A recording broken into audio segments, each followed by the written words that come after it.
एक भिखारी जो खुद को लालू प्रसाद यादव का बेटा कहता है, तेजस्वी को अपना बड़ा भाई मानता है और पीएम नरेंद्र मोदी उसके चाचा जी हैं। बिहार का ये भिखारी आए दिन सुर्खियों में बना रहता है और वो देश का पहला डिजिटल भिखारी है। राजद का बड़ा फैन है, इस वजह से अक्सर हरे रंग के ही कपड़े पहनता है और गले में क्यूआर कोड और हाथ में एक टैब लेकर भीख मांगता है। शायद आपने आज तक ऐसे भिखारी को नहीं देखा होगा जिसके हाथ में काफी महंगा टैब हो और गले में क्यूआर कोड लटका हो। जब कभी लोगों के पास छुट्टे पैसे नहीं होते, तो लोग उसके गले में लटके क्यूआर कोड को स्कैन करके उसे भीख दे देते हैं। ये भिखारी मौजूदा समय में खूब सुर्खियां बटोर रहा है, जब उससे बड़े भाई तेजस्वी यादव से ठंड के कपड़े मांगे हैं।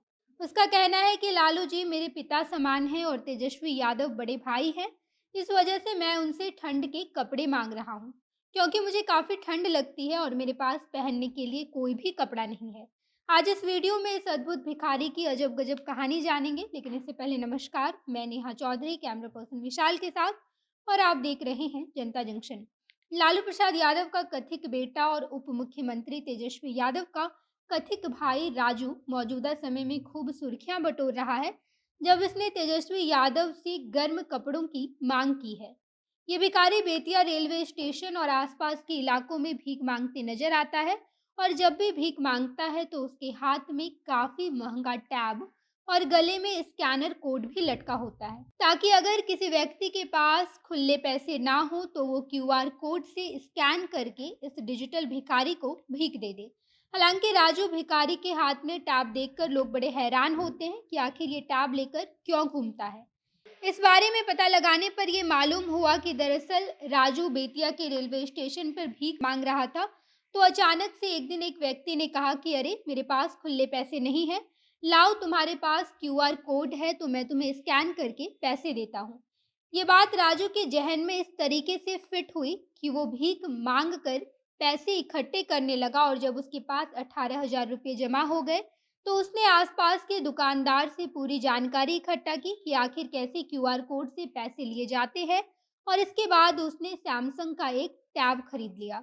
इसके बाद राजू टैब को चलाना सीखता है और क्यूआर कोड कैसे काम करता है इसकी भी पूरी जानकारी लेकर लोगों के पास जाकर डिजिटल ट्रांजैक्शन करवाने लगा।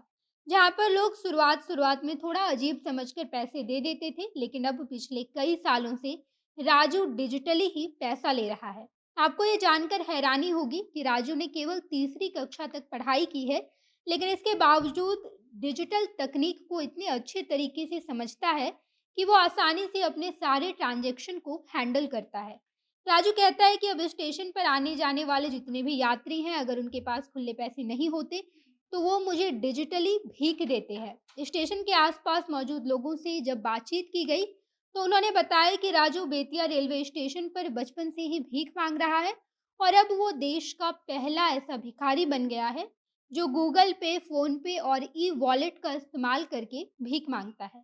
जब राजू से ये पूछा गया कि आपने अपना बैंक अकाउंट कैसे खुलवाया, तो राजू कहता है कि प्रधानमंत्री नरेंद्र मोदी का मैं एक बड़ा फैन हूँ और उसे प्रधानमंत्री नरेंद्र मोदी की डिजिटल इंडिया इतना प्रभावित करती है कि उसने ये फैसला किया कि वो अपना अकाउंट बैंक में खुलवाएगा और डिजिटल भीख मांगेगा। लेकिन इसके लिए उसे कुछ डॉक्यूमेंट्स की ज़रूरत थी। बैंक वालों ने उसे कहा कि तुम आधार कार्ड और पैन कार्ड बनवा लो, उसके बाद हम तुम्हारा खाता खोल देंगे। हालांकि आधार कार्ड तो राजू के पास पहले से ही थे, लेकिन बाद में उसने पैन कार्ड बनवाया और स्टेट बैंक ऑफ इंडिया के मेन ब्रांच में उसने अपना खाता खुलवा लिया। मौजूदा समय में राजू ऑनलाइन भीख मांगता है और अब वो अमीर भिखारियों की गिनती में आता है।